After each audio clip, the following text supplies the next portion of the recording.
10 సంవత్సరాలు పెళ్ళయింది మేడం. దాని తర్వాత 15 సంవత్సరాలకి పాప కడుపులో పడ్డది మేడం. మీ 15 ఏళ్ల వయసులో మీకు ఒక ఆడపిల్ల.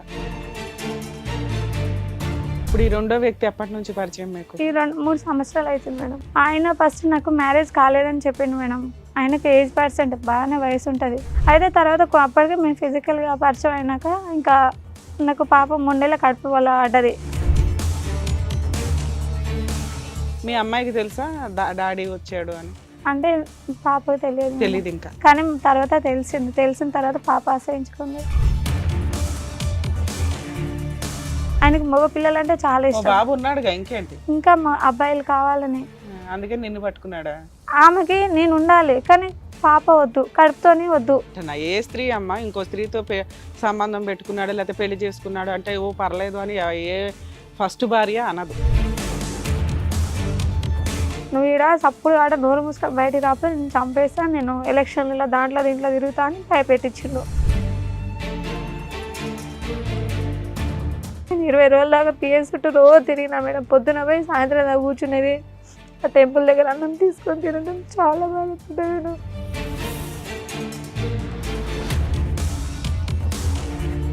ఇప్పటిదాకా తనకి పాప పుట్టిందో బాబు పుట్టిందో కూడా తెలియదు.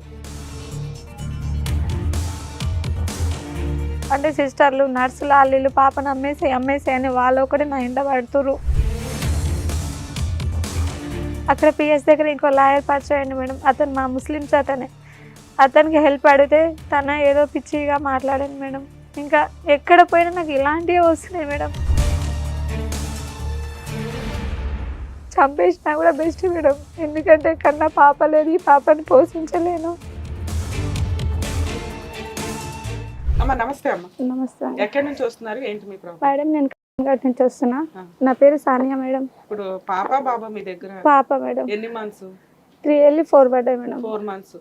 4 months పాపను పట్టుకొని మీరు టీవీ షోలకి పోలీస్ స్టేషన్లకి లాయర్కి కోర్టుకి అంతా పోయినా. ఉమెన్స్ పోయేసి కూడా పోయినా మేడం.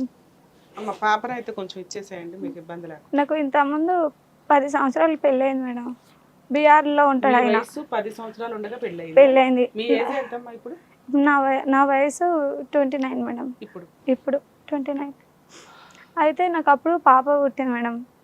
పాప పుట్టింది, అతనికి మ్యారేజ్ అయిపోయింది. అంటే బీహార్ అతను అంటే 10 ఏళ్ళకి పెళ్లి చేశారు సార్. వదిలేసి తను అప్పుడు నేను మీరు 5th క్లాస్ కూడా చదవరు. అవునా? అప్పుడు పెళ్లి అయిపోయింది, తను వదిలేసి బీహార్ అంత కష్టంగా అంత చిన్న పిల్లకి పెళ్లి చేయాల్సిన అవసరం? అప్పుడు మా అత్తమ్మ ఉండే మేడం. మా అమ్మ నన్ను చనిపోయారు. మా నాన్న బాగా తాగుబోతూ మా అమ్మకి పసుకెళ్ళి చనిపోయింది. అయితే లేదు, ఒక తమ్ముడు ఒక చెల్లెలు మేడం. చెల్లెలేమో అగర్వాల్ అనే అతనికి ఇష్టపడి ఆ అబ్బాయి పెళ్లి చేసుకుండు. వాళ్ళు మంచిగా ఉన్నారు. తమ్ముడు తాగి కొంచెం ఇట్లా అయ్యి ఆయన ఖరాబ్ అయిపోయిండు. ఆయన ఎక్కడ ఉన్నాడు కూడా తెలియదు, కానీ హైదరాబాద్లోనే ఉండు. అయితే దాని తర్వాత మళ్ళీ 5 సంవత్సరాలకి వచ్చింది మేడం నన్ను పెళ్లి చేసుకున్న అతను. వచ్చి 10 ఏళ్ళు ఉన్నప్పుడు మీ మేనత్త మీకు పెళ్లి చేసిన తర్వాత అతను వెళ్ళిపోయిండు. ఆయన కూడా ఆయన వయసు అప్పుడు 20 సంవత్సరాల్లో 25 అట్లా ఉండొచ్చు మేడం. ఆయన పేరు నజీరు. అతనికి అయిపోయింది మేడం, కానీ మాకు చెప్పకుండా చేసుకుండు. అతని పెళ్లి అయిందని చెప్పకుండా. మీ వయసు 10 ఏళ్ళు అంటే ఇప్పుడు 20 ఏళ్ల క్రితం స్టోరీ చెప్తున్నారు. అవును మేడం. అప్పుడు అతను పెళ్లి చేసుకున్నాక 5 సంవత్సరాలకి వచ్చిండు. అంటే ఎక్కడికి వెళ్ళాడు 5 సంవత్సరాలు? అతను ఇక్కడ కాదు మేడం, అక్కడ జబల్పూర్ అతను. ఎలా ఉంటారో వాళ్ళ ఫ్యామిలీ ఏంటో వాళ్ళ బ్యాక్గ్రౌండ్ అసలు నాకు పెళ్లి అంటే కూడా తెలియదు. జబల్పూర్ వ్యక్తిని 10 ఏళ్ల పిల్లకి అంటగట్టేశారా? అట్లా చేసి ఎలా వచ్చింది సంబంధం? అంత వాళ్ళు ఇక్కడ బతకడానికి వచ్చారు మేడం. తాగరు వాళ్ళు, వరద కాలం పడితే అక్కడ పని చేయని కానీ వచ్చారు. అట్లా మా అత్తమ్మ ఏం చేసిందంటే మా మీద పడుతుంది, వీళ్ళ అమ్మ చనిపోయింది, వీళ్ళ నాన్న తాగబోతా అని చెప్పి అట్లా చేసేసారు. దాని తర్వాత 15 సంవత్సరాలకి పాప కడుపులో పడ్డది మేడం. పాప పుట్టింది. మళ్ళీ అతను పాప కడుపులో పడ్డది సేమ్ స్టోరీ. 3 నెలలు అయిపోయినాక అతను రాలేదు. ఇక దాని తర్వాత అక్కడి నుంచి నేను కడుపుతో నుండి 15 ఏళ్ల వయసులో మీకు ఒక ఆడపిల్ల. అప్పుడు పాప 3 నెలల కడుపుతోనే ఉన్నా మేడం. 3 నెలల కడుపుతోనే ఉన్నప్పుడు అతను వెళ్ళిపోయినాక కరెక్ట్ మళ్ళీ డెలివరీ అయిపోయినాక 3 సంవత్సరాలు పాప నడుస్తున్నప్పుడు వచ్చిండు. నా పాప నాకు కావాలంటే మరి అప్పటిదాకా నువ్వు ఎలా బతికావు? ఇంటి మెయింటెనెన్స్ ఎట్లా, తిండి ఎట్లా? ఒక కోమటోళ్ళ దగ్గర నేను ఉన్నా మేడం. మొత్తం వాళ్ళే చూసుకోరు. నేను పెరిగింది మొత్తం వాళ్ళ ఇంట్లోనే. వాళ్ళ ఇంట్లో పని చేస్తాం. నాకు ఒక రూమ్ ఇచ్చారు మెట్ల కింద. అట్లనే చూసి ఇంకా అట్లనే పెరిగేసిన. దాని తర్వాత 3 సంవత్సరాలు వచ్చినప్పుడు తను వచ్చిండు. మీ తనకి నాన్న మీరు ఎలా ఉన్నారు? బతుకున్నారా లేదా? చనిపోయింది మేడం. అప్పటికే మీ నాన్న చనిపోయారా? చనిపోయిండు. మా నాన్న కూడా బాగా తాగుబోతు. తను కూడా చనిపోయిండు. ఇక మీ దాని సిస్టర్ ఏమన్నా మాట్లాడుతుంది? ఒక ఆమె ఉంది కానీ ఆమె కొంచెం వాళ్ళ ఆయన సాఫ్ట్వేర్ మేడం. ఆమె ఏం పట్టించుకోదు. ఏమన్నా మీ అంటే బ్రదర్ కూడా అసలు మీరు ఎలా ఉన్నారు ఏంటని ఆయన తెలియదు. నాకంటే చిన్న ఆయన. ఆయన ఇంకా తాగుడు ఆయన కూడా అట్లనే అయిపోయిండు. మళ్ళీ వచ్చేసి నేను పైనీర్లో ఆయమ్మ డ్యూటీ చేస్తున్నా మేడం. ఆయమ్మ డ్యూటీ చేస్తుంటే జహాంగీర్ అనే వ్యక్తి పరిచయం అయిండు. ఇప్పుడు ఇతంది ఏమైంది స్టోరీ? ఇప్పుడు ఆయన గురించి మేడం. ఇది ఫస్ట్ ఫస్ట్ అయింది ఏమైంది స్టోరీ? ఇంకా దాని తర్వాత తను ఇంకా వెళ్ళిపోయింది మేడం. ఇంకా నాకు రాలేదు. పాపని తీసుకెళ్ళిపోయాడా? పాప నా దగ్గరనే. పాపకి వేరే వాళ్ళ దగ్గర దాచుకున్నాను నేను ఇవ్వకుండా. ఆ పాప నాతోనే ఉంది. ఇప్పుడు ఎంత పాప వయసు? పాప 12, 13 ఉంటాయి సార్. 13, 12 అట్లా ఉంటాయి. 10 చదువుకుంటుందమ్మా? 10 చదువుతుంది మేడం. 9 వెళ్ళి 10 కాదు. అయితే పాప హాస్టల్లో ఉంది మేడం. ఇంకా ఆమె నాతో ఉండొద్దు ఇప్పుడు మంచిగా లేదని చెప్పి పాపకి హాస్టల్ వేసిన. ఎన్ని ఇయర్స్ నుంచి వేసారు హాస్టల్లో? పాప 8 సంవత్సరాల నుంచి ఆమె పని ఆమె చేసుకున్నంత ఉన్నప్పటి నుంచి చేసిన. హాస్టల్లో వేసిన. అక్కడ నుంచి నేను పని చేస్తున్నా మేడం. ఇప్పుడు ఈ రెండో వ్యక్తి ఎప్పటి నుంచి పరిచయం మీకు? ఈ 3 సంవత్సరాలు అవుతుంది మేడం. 3 ఇయర్స్. ఫస్ట్ హస్బెండ్ మీరు ఏమైనా తలాక్ ఇచ్చేసారా? అవేం లేదు మేడం. ఇంకా అతనికి జాడే లేదు, పత్తే లేదు. అసలు అతను ఎక్కడ జబల్పూర్ కూడా నాకు తెలియదు. అది ఎక్కడో కూడా నాకు తెలియదు. ఎప్పుడు అత్తగారి ఇంటికి వెళ్ళలేదా? ఎప్పుడు వెళ్ళలేదు. దాని తర్వాత మా అత్త వాళ్ళకి అడిగితే మీరు ఎలా ఉన్నారు అని ఆయన ఎట్లా ఎత్తుకుంటున్నాడు మిమ్మల్ని? ఏమో మేడం. ఒకటేసారి కలిసిండు పాప కావాలంటే ఇంక నేను దాసేసుకున్నా. మీరు ఎక్కడ ఉన్నారు ఎలా ఉన్నారు కూడా అతనికి తెలియదు. ఆయన కూడా 2, 3 పిల్లలు అంట. అంటే ఆయన చెప్పిండు కానీ నాకు కూడా తెలియదు. దాని తర్వాత మళ్ళీ హాస్పిటల్ వనశ్లీపురంలో పనిచేస్తున్నా మేడం. ఈ రెండో వ్యక్తి పరిచయం అవ్వడానికి ముందు మీ హస్బెండ్ దూరంగా ఉండే ఎంతకాలం? 3 ఇయర్సా, 5 ఇయర్సా, 10 ఇయర్సా? అంతే కావచ్చు మేడం. 3 నెలల కడుపులో ఉన్నప్పుడు పాప 3 సంవత్సరాలు వచ్చినప్పుడు మధ్యలో ఒక్కసారి వచ్చాడు 3 ఇయర్స్ కి. పాప ఆల్రెడీ 11 ఇయర్స్ బ్యాక్. ఇతను 3 ఇయర్స్ బ్యాక్ స్టోరీ అంటే 7 to 8 ఇయర్స్ మీరిద్దరు పూర్తిగా విడిపోయిన స్టోరీ మీద. అవును మేడం. అయితే మళ్ళీ పైన ఇంతకుముందు హాస్పిటల్లో డ్యూటీ చేసిన. అక్కడ ఈ జహాంగీర్ అనే వ్యక్తి నాకు చూసినంట. నాకు తెలియదు. అక్కడ హౌస్ కీపింగ్ ఒక మేడం అనే అతను, మేడం నాకు ఇట్లా డ్యూటీ కావాలంటే పని చేస్తే వాళ్ళని అడుక్కుంటాం కదా మేడం, కాంట్రాక్ట్ బేస్గా అన్నట్టు. అది వెళ్ళిపోతే ఒకరికొకరు ఫోన్లు చేసుకుంటే పలానా దగ్గర ఉందమ్మా అని చెప్పి చెప్పారు. అక్కడికి పోతే జహాంగీర్ అనే అతను సేమ్ అక్కడ చేసినప్పుడు నాకు చూసిన నాకు తెలియదు. ఇక్కడ ఎంట పడ్డాడు. నేను అక్కడ నుంచి చూసిన. నువ్వంటే నాకు ఇష్టం, అది అంటే నాకు ఇట్లా సంగతి ఇట్లా సంగతి అని చెప్తే ఆయన ఏం చేస్తాడు? House keeping supervisor. ఎక్కడ ఉంటాడు? ఈ పట్నంలో ఉంటాడు. ఆయన బ్యాక్గ్రౌండ్ ఏంటి? ఆయన ఫస్ట్ నాకు మ్యారేజ్ కాలేదని చెప్పిండు మేడం. ఆయనకు ఏజ్ పర్సెంట్ బాగానే వయసు ఉంటది. మరి నువ్వు ఎలా నమ్మావు? పెళ్లి అవ్వలేదు. నేనేమనుకున్నా అంటే మేడం, ఎందుకంటే నువ్వు చేస్తున్నప్పటికీ ఆయన ఆల్రెడీ ఉన్నాడు. ఆయన గురించి తెలిసిన వాళ్ళు ఉంటారు కదా, పెళ్లి అయ్యింది, భార్య పిల్లలు ఉన్నారని చెప్పిండు మేడం. అంటే తర్వాత చెప్పిండు. అప్పటికే మేము చాలా ఊకే ఎంట పడుతుంటే చాలా క్లోజ్ అయిపోయి. ఎందుకంటే మీరు నిజం అబద్ధాలన్నీ తెలుసుకుంటారు కదా మేడం.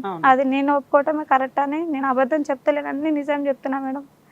మీరు బ్యాక్గ్రౌండ్ కూడా అన్ని ఎంక్వైరీ చేస్తారు కదా. అయితే తర్వాత అప్పటికే మేము ఫిజికల్గా పరిచయం అయినాక ఇంకా నాకు పాప 3 నెలల కడుపు వల్ల పడ్డది. కడుపులో పడితే నేను అన్నా కదా, పాప కడుపులో పడ్డది.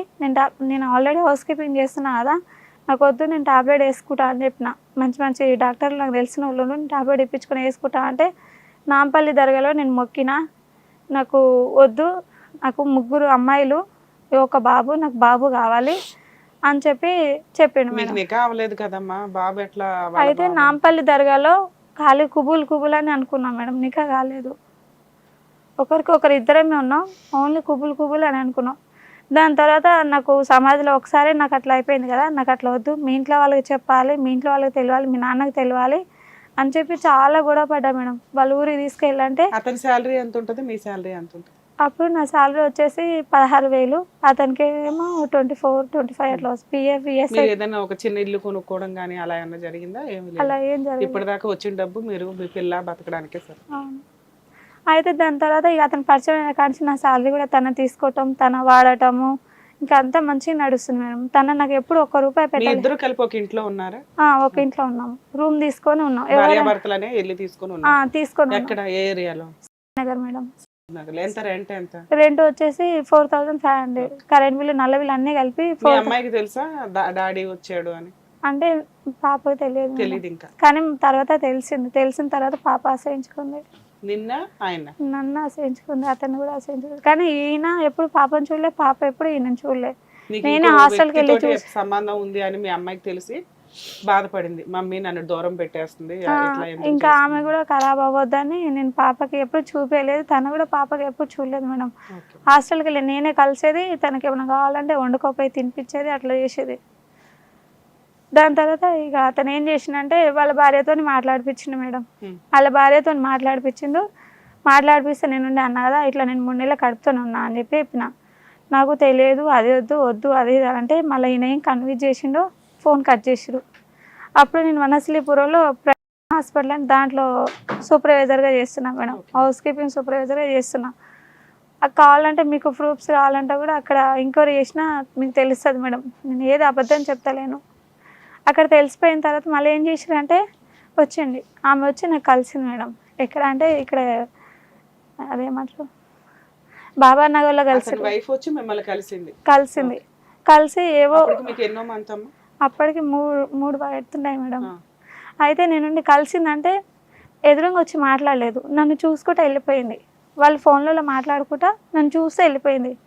ఆమె భార్య అని నేను అన్నా, అవునని చెప్పింది. మళ్ళీ ఇంటికి పోయి ఫోన్లో మాట్లాడిపించారు. ఫోన్లో మాట్లాడుకుని సరే నువ్వు అయిపోయినా మన ముస్లిమ్స్ కదా, 7 పెళ్ళి చేసుకున్నా మన దాంట్లో కుబుల్ ఉంటుంది, ఏం కాలేదు, అయిపోయింది అని చెప్పి. కాదమ్మా, ఎక్కడన్నా ఫస్ట్ వైఫ్ రెండో పెళ్లి చేసుకున్న భర్తని యాక్సెప్ట్ చేసేసి నీకు ఫోన్ చేసేసి కానీ పర్లేదు అంటదా?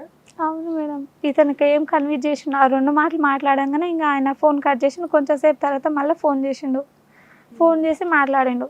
నాకు వద్దు అని నేను చెప్పిన, నాకు తెలియదు అది ఇది అనేవరకు. అప్పుడు శానిటైజర్ ఉంటే శానిటైజర్ తాగిండు మేడం.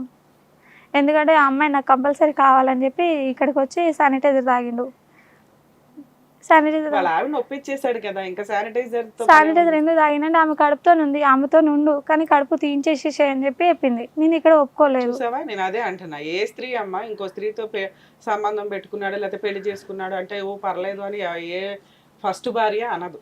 అంటే తనతో ఉండు, అక్రమ సంబంధం పెట్టుకో గానీ పిల్లలకి దుకాణం పెట్టకు అని అయితే ఒక వార్నింగ్ ఇచ్చింది, ఎందుకంటే ఈయన కంట్రోల్ చేయలేదు కాబట్టి. అవును మేడం, సేమ్ అట్లనే. అయితే దాని తర్వాత శానిటైజర్ తాగిండు. మళ్ళీ అతను తాగాడా? అతను తాగిండు. ఏది నాకు పుట్టే పిల్లలు కావాలి అని. పాపనో బాబో కదా, ఆయనకు పాపలు అంటే ఇష్టం ఉండదు మేడం. మామూలుగా ఆమెకి 7 మంది, 3 చచ్చిపోయారు, ఇప్పుడు 3 పాప 1 బాబు. ఆయనకు మగ పిల్లలు అంటే చాలా ఇష్టం. బాబు ఉన్నాడుగా, ఇంకేంటి, ఇంకా అబ్బాయిలు కావాలని అందుకే నిన్ను పట్టుకున్నాడా? అయితే నన్ను మళ్ళీ తర్వాత అప్పుడు మళ్ళీ అట్లనే 4 months అయింది మేడం. 4 months లో ఏమన్నా నీకు ఆడపిల్ల పుడితే ఏం చేసేవాడు? ఇప్పుడు పాప పుట్టిన బాబు అది వేరే సంగతి, అసలు ముందు అనుకోవాలి కదా మనం. ఆయనకు మగపిల్లలు అంటే ఇష్టం, నీకు అప్పుడు భయం వేయలేదా? ఈయనకేంటి మగపిల్లలు అంటే ఎంత పిచ్చగా ఉంది, ఒకవేళ నాకు ఆడపిల్ల పుట్టే పరిస్థితి ఏంటి? అక్కడ అలా ఆవిడకి 6 పుట్టారు ఆడపిల్లలు, అట్లా అంతమంది పుట్టినాక గానీ మగపిల్లడు పుట్ల. అదే వారసత్వం నీకు వస్తే ఆడపిల్ల పుట్టగానే వదిలేస్తాడు, నీకు ఇక్కడ లీగాలిటీ లేదు కదా. చదువుకోలే కదా, నేను చదువుకున్నా, నాకు కొన్ని మెడిసిన్స్ తెలుసు, నాకు మంచి డాక్టర్ తెలుసు. నేను ఎట్లయినా మగపిల్లడు పుడతాడని ఫిక్స్ అయిపోయింది మేడం. నాకు మంచి మెడిసిన్ తీసుకున్నా, నేను మంచి ఫుడ్ తింటున్నా. అప్పుడు మందు తాగినా డ్రింక్ చేసినా అది వేరు, ఏదో కాల్షియం విటమిన్ ఏ బీసీ అవన్నీ తక్కువ ఉంటాయి. ఆయన దృష్టిలో ఏంటంటే మందు ఇవన్నీ తాగితే వీక్ గా ఆడపిల్లలు పుడతారు, అదే బాగా తింటే మగపిల్లలు పుడతారు అని చెప్పి అది మీ నాలెడ్జ్. అట్లా చెప్పిండు మేడం. అట్లా చెప్పిన తర్వాత సరే అని ఊకున్నా. మళ్ళీ వెళ్ళిపోయిండు మేడం. ఇంకా వస్తలేడు. 1 నెల 2 నెలలు 3 నెలలు అది కాంటాక్ట్ పోయిన తర్వాత నాకేం పని లేదు, నేను ఇంట్లోనే వాడి ఉన్నా. 3 నెలలు అయితే ఇల్లు గల ఆమె వచ్చి కాల్ చేయరమ్మా, మీరు రెంట్ ఇస్తలేరు, మీ ఆయన వస్తలేడు. ఆ ఇంట్లో సీసీ కెమెరా ఉంది మేడం, చెక్ చేసేది, మీ ఆయన వస్తలేడు అది ఇది అని అంటుండే. నేను నీళ్ళ డబ్బా కింది నుంచి మేము 3rd floorలో ఉన్నాం. బబుల్స్ తీయకూడదు, బీఆర్ఓలో ఒకరు తెలుగు అతను ఉన్నారు, భయ్యా కొంచెం పానీక డబ్బా ఉప్పర్ పెట్టు అని అంటే వాళ్ళు తెచ్చి ఇచ్చేటోళ్ళు. వాళ్ళకి నీకేమో ఉందని చెప్పి మళ్ళీ అక్కడి నుంచి మళ్ళీ ఇదొక టార్చర్ పెట్టింది మేడం. ఇప్పుడు నీకోసం శానిటైజర్ మింగాడు, అది 1 నెలలు మేడం. 1 నెలకు మళ్ళీ ఇంత ఎందుకు హెరాస్మెంట్? ఎందుకంటే ఇంట్లో ఇంకా వాళ్ళ భార్య ఒప్పుకోలేదు. ఆమెకి నేను ఉండాలి కానీ పాప వద్దు, కడుపుతోని వద్దు. నువ్వు ఉండడం కూడా ఆవిడకి ఇష్టం లేదు. ఈ రకంగా వంక పెడితే నువ్వు ఎట్లాగో డ్రాప్ అవుతావు. మీ ఇద్దరికి ఫిట్టింగ్ పెట్టడం, ఇది ఒక రకంగా ఫిట్టింగ్ సక్సెస్ అయిందిగా. అతను రివర్స్ అయ్యాడుగా నీ మీద, భార్యకే ఇంపార్టెన్స్ ఇచ్చాడు కదా, ఇప్పుడు నీతో గొడవ స్టార్ట్ చేశాడు. నేను వదిలించుకోవడానికి ఉన్న రీజన్స్ ఏంటి? పుట్టేది మగపిల్లోడో ఆడపిల్లోడో డిసైడ్ అయ్యేదాకా వెయిట్ చేయడం ఒకటి, రెండు ఈ లోపే నిన్ను టార్చర్ పెట్టడం. ఆ టార్చర్లో ఫస్ట్ది ఇంటికి రాకపోవడం, రెంట్ కట్టకపోవడం, బాధ్యతలు తీసుకోకపోవడం, అక్రమ సంబంధం అంటగట్టడం. ఎవరైనా నేను పాలకు పోయినా కూడా ఆయనతోని మాట్లాడను, అంగన్వాడీ అది కోటి కార్డు తీసుకొని పోయినా కూడా ఈయనతో నేను మాట్లాడినా. నీతో ఉండలేదుగా, ఎప్పుడు వస్తాడు, ఎప్పుడు వచ్చి మాట్లాడతాడు ఇవన్నీ? ఇవన్నీ ఒక మనిషిని పెట్టిండే సార్. అక్కడ ఒక వాచ్మెన్ ఆయన ఉంటారు, పక్కన బిల్డింగ్ కడుతురు. కడుతుంటే 2 గంటలకు అట్లా వచ్చి ఇద్దరు కలిసి మందు తాగేటోళ్ళు. ఒకసారి నేను పైన చూస్తుంటే ఉరికొచ్చేవరకు బండి వేసుకొని వెళ్ళిపోయిండు. ఇద్దరు ఒకే ఆఫీసులో ఒకే హాస్పిటల్లో చేయట్లేదా? మానేసాం మేడం. అట్లా అయిపోయినాక ఇంకా మానేసినాం అన్నట్టుగా. మానేసిన తర్వాత ఇప్పుడు ఆయన ఏం చేస్తున్నాడంటే, ఇప్పుడు మొత్తానికి ఇంకా నాకు ఏం అర్థం కాక చుట్టుపక్కల వాళ్ళు ఉంటారు కదా, అదేంది తన కావాలి అంటున్నావు, నువ్వు కడుపు తీయించుకుంటా అన్నప్పుడే తన వద్దు అని చెప్పిండు. ఇప్పుడు ఇన్ని రోజు ఎక్కువ పెరుగుతుంది.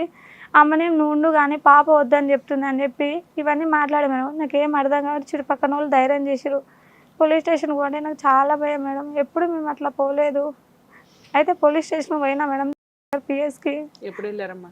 పాప అదే 3 ఏళ్ళు, అప్పటికి 4 నెలలు అయిపోతుంది మేడం. 4 నెలలు కడుపులో ఉన్నప్పుడు. 1 year బ్యాక్ వెళ్ళావు. అయితే పిఎస్కి పోయినా. అయితే అని చేస్తే ఉండే మేడం.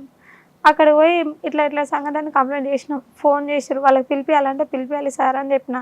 వచ్చిరు, మాట్లాడు, ఏదో అయిపోయింది. వాళ్ళ భార్య వచ్చింది మేడం, వాళ్ళ తమ్ముడు, వీళ్ళిద్దరు అన్నదమ్ములు, వాళ్ళిద్దరు అక్క చెల్లెలు.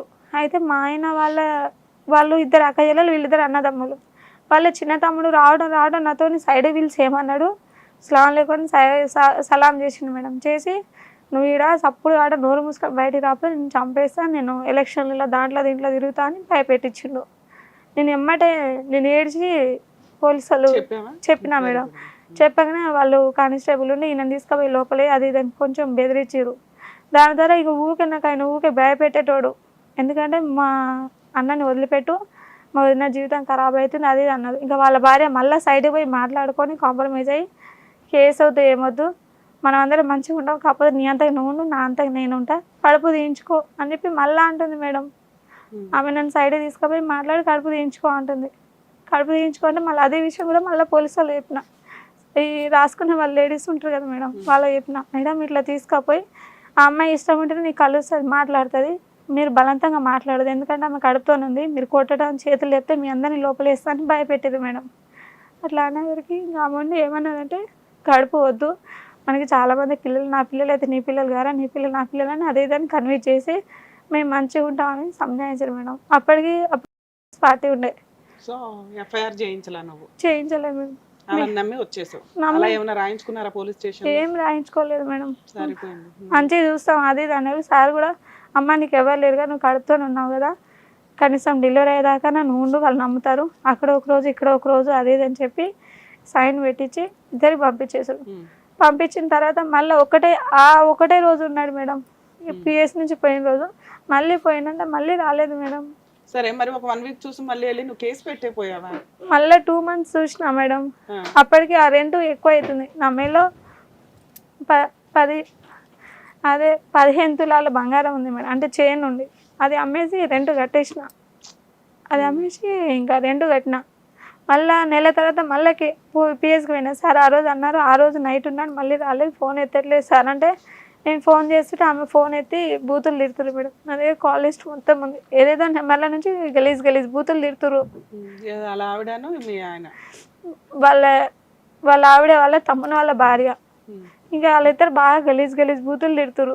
మళ్ళీ పోయి చెప్పిన, మీ ముస్లిమ్స్ దాంట్లో 7 మంది చేసుకునేకి కుబులు కదమ్మా, మేమేం చేయలేము అది ఇదని చెప్పి ఇంకా వాళ్ళు అట్లా మాట్లాడేసారు.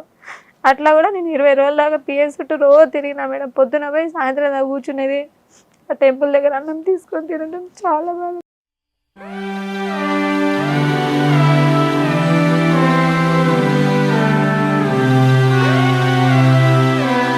స్కూల్ ఉంది అక్కడ రాపించుకుంటే 12 గంటలకు అన్నం పెడతారు. ఎక్కువ నేను ఇక్కడ పోతే అన్నం పోతే మళ్ళీ ఉపవాసం ఉంటాను. చాలా చాలా బాగా ఉంటుంది మేడం. డెలివరీకి మీతో పాటు ఎవరున్నారా? ఎవరు లేరు మేడం. మళ్ళీ పోలీస్ స్టేషన్ పోయినా మేడం. మళ్ళీ ఇంకా తిరుగుతూనే ఉన్నా. ఎన్ని రోజులు ఉన్నావు హాస్పిటల్లో? 3 రోజులు పోయినా మేడం. తర్వాత అంత చిన్న బేబీని స్నానం చేయించడం కానీ నువ్వు నీట్గా అవడం కానీ అన్నీ నేనే చేపించిన మేడం. యూట్యూబ్లలో చూసుకుంటూ చేపించిన. అక్కడ ఎవరు లేరు, నీకేమైనా అయితే సంతకం పెట్టాలని చెప్పి కూడా కోర్టులో ఎవరు పట్టించుకోలేదు మేడం. మళ్ళీ ఏసఐ పోయి ఇంకా వాళ్ళ కాళ్ళ వినేసారు. ఒకసారి హస్బెండ్గా సైన్ చేయమని చెప్పండి, కార్డు ఇస్తలేరంటే ఆ ఒక్కరోజు వచ్చి కార్డు సైన్ చేసి మళ్ళీ వెళ్ళిపోయిండు. అలుసుగా చూస్తారు, లోకువ చేస్తారు, అనాది కాలంగా బలవే నువ్వు. దాని తర్వాత పక్కన వాళ్ళందరికీ వాళ్ళకి ఫోన్ చేసి బయట పడేసి వాళ్ళ కేసులు పట్టించుకోవట్లేదు. చాలా అంటే చాలా నరకం చూసిన మేడం. ఇప్పటిదాకా తనకి పాప పుట్టిందో బాబు పుట్టిందో కూడా తెలియదు.